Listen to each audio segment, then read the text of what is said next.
എല്ലാവർക്കും നമസ്കാരം. തനതിടം ചാനലിന്റെ പുതിയൊരു വീഡിയോയിലേക്ക് എല്ലാവർക്കും സ്വാഗതം.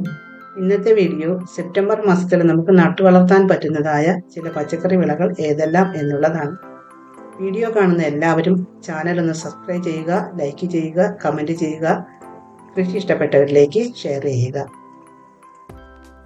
പച്ചക്കറി കൃഷി ചെയ്യാൻ ആഗ്രഹിക്കുന്ന എല്ലാവർക്കും നന്നായി കൃഷി ചെയ്യാൻ പറ്റിയ സമയമാണിത്. സ്വന്തം വീട്ടാവശ്യത്തിനുള്ള എല്ലാത്തരം പച്ചക്കറികളും ഇപ്പോൾ നട്ടുവളർത്താൻ പറ്റുന്നതാണ്. തക്കാളി കൃഷിക്ക് ഏറ്റവും അനുയോജ്യമായ സമയമാണ് ഈ സെപ്റ്റംബർ മാസം. വിത്ത് പാകി മുളപ്പിച്ച് 1 മാസം പ്രായമായ തൈകൾ നടാനായി ഉപയോഗിക്കാം. അതുപോലെ തന്നെ എല്ലാ തരം മുളകും ഇപ്പോൾ നടാവുന്നതാണ്. വഴുതന, കത്തിരി ഇവയും ഇപ്പോൾ നടാൻ പറ്റിയ സമയമാണ്. മഴക്കാലമാണ് കൂടുതൽ നല്ലത് എങ്കിലും മെയ് മുതൽ ഡിസംബർ വരെയാണ് പ്രധാനം. വ്യത്യസ്തമായ വഴുതന ഇനങ്ങളുണ്ട്. ഓരോ ഇനത്തിൻ്റെയും കൃഷി രീതിയിലുമുണ്ട് പ്രത്യേകതകൾ. വിത്ത് പാകി മുളപ്പിച്ച് തൈകൾ 10-12 സെന്റിമീറ്റർ പൊക്കം വരുന്നതോടെ പറിച്ചു നടാം. ഇതൊരു തക്കാളി വഴുതനയുടെ തൈയാണ്. നേരത്തെ ഇവിടെ ഉണ്ടായിരുന്നതിൽ നിന്നും വിത്തെടുത്ത് പാകി മുളപ്പിച്ചതാണ്. ഇത് നമുക്കിവിടെ നട്ടുകൊടുക്കാം.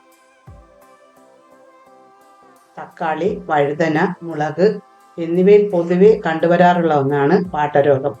ഇതിനെതിരെ സുഡോമോണസ് ഉപയോഗിക്കാവുന്നതാണ്. തൈകൾ നട്ട് 2 ആഴ്ച ഇടവിട്ട് വളപ്രയോഗം നടത്തണം. കായ്ച്ചു തുടങ്ങിയാൽ 2 മാസത്തിലൊരിക്കൽ ഏതെങ്കിലും കുമ്മായ വസ്തുക്കൾ ചേർത്ത് കൊടുക്കണം. പയർ പൊതുവെ എല്ലാ സീസണിലും നടാവുന്നതാണ്. പച്ചക്കറിയായി ഉപയോഗിക്കുന്ന കുറ്റിപ്പയറും പള്ളിപ്പയറും ഇപ്പോൾ നടാൻ പറ്റിയ സമയമാണ്.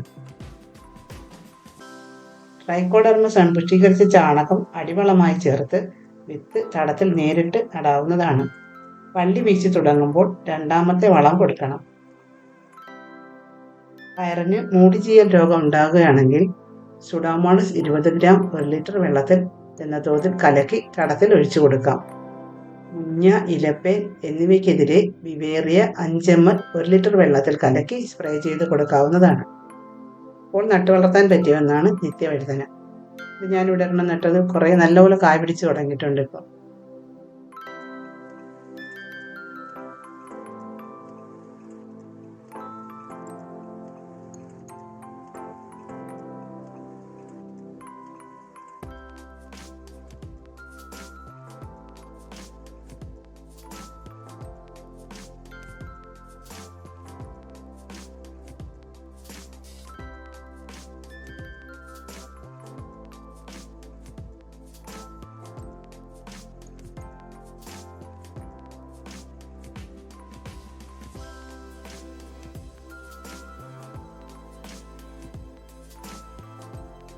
പാവൽ, പടവലം, പീച്ചൽ, വെള്ളരി, മറ്റ് വെള്ളരി വർഗ്ഗ വിളകളായ മത്തൻ, കുമ്പളം, ചുരയ്ക്ക എന്നിവയെല്ലാം ഈ സമയത്ത് നടാൻ പറ്റിയ പച്ചക്കറി ഇനങ്ങളാണ്.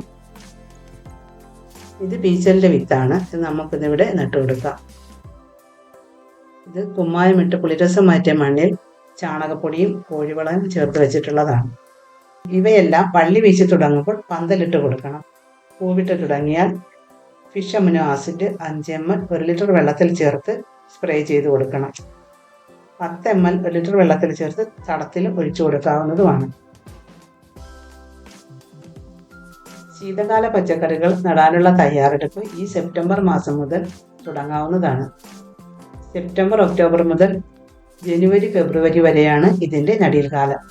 Cabbage, cauliflower, beetroot, carrot, broccoli എന്നിവയുടെ എല്ലാം വിത്ത് സെപ്റ്റംബർ മുതൽ പാകി തുടങ്ങാം. 1 മാസം പ്രായമാകുമ്പോൾ തൈകൾ പറിച്ചു നടാൻ പ്രായമാകും. നിലം ഒരുക്കുമ്പോൾ 2 കിലോഗ്രാം കുമ്മായം 1 സെന്റിലേക്ക് എന്ന തോതിൽ ചേർക്കണം. ഗ്രോ ബാഗിലാണ് നടുന്നതെങ്കിൽ 50 ഗ്രാം കുമ്മായമെങ്കിലും 1 ഗ്രോ ബാഗിലേക്ക് ചേർത്ത് കൊടുക്കണം. കുമ്മായം ചേർക്കുമ്പോൾ മണ്ണിൽ നേരിയ നനവ് നിലനിർത്തണം. കുമ്മായം ചേർത്ത് 2 ആഴ്ച കഴിഞ്ഞ് വേണം നടാനായി ഉപയോഗിക്കാൻ. 80 മുതൽ 100 കിലോഗ്രാം ഉണങ്ങിപ്പൊടിഞ്ഞ ജൈവവളം 1 സെന്റിലേക്ക് അടിവളമായി ചേർത്ത് കൊടുക്കാം. നല്ല ഇനം വിത്തും തൈകളും കൃഷിഭവനുകളിൽ നിന്നും ലഭിക്കുന്നതാണ്, അല്ലെങ്കിൽ നഴ്സറികളിൽ നിന്നും വാങ്ങാവുന്നതാണ്. ഇത് നമുക്ക് കൃഷിയെ പ്രതികൂലമായി ബാധിക്കുന്ന ഒരു ഘടകമാണ് കാലാവസ്ഥാ വ്യതിയാനം. പണ്ട് കാലങ്ങളിലെ പോലെ മുൻവിധിയോടെ കൃഷി ചെയ്യാൻ സാധിക്കാത്തൊരവസ്ഥയാണ് ഇന്നുള്ളത്. എന്നിരുന്നാലും ഭക്ഷണമില്ലാതെ ജീവിക്കാനാവില്ലല്ലോ. അപ്പോൾ കാലാവസ്ഥ എന്തു തന്നെയായിരുന്നാലും നമുക്ക് പറ്റുന്ന തരത്തിൽ എന്തെങ്കിലുമൊക്കെ പറമ്പിലോ ചട്ടിയിലോ ഗ്രോ ബാഗിലോ അതുമല്ലെങ്കിൽ ഒരു 10 ചാക്കിലെങ്കിലും കുറച്ച് പച്ചക്കറി നമുക്ക് നട്ടു വളർത്താൻ ശ്രമിക്കാം. നമ്മുടെ വീട്ടാവശ്യത്തിനുള്ളത് ഇത്തിരിയെങ്കിലും കിട്ടാതെ വരില്ല. ഈ വീഡിയോ എല്ലാവർക്കും ഉപകാരപ്രദമായി കാണുമെന്ന് കരുതുന്നു. അങ്ങനെയെങ്കിൽ എല്ലാവരും ചാനലൊന്ന് സബ്സ്ക്രൈബ് ചെയ്യാനും കമൻറ്റ് ചെയ്യാനും ലൈക്ക് ചെയ്യാനും ഷെയർ ചെയ്യാനും മറക്കാതിരിക്കുക. അടുത്ത ഒരു വീഡിയോയുമായി വരുന്നതുവരെ എല്ലാവർക്കും നന്ദി, നമസ്കാരം.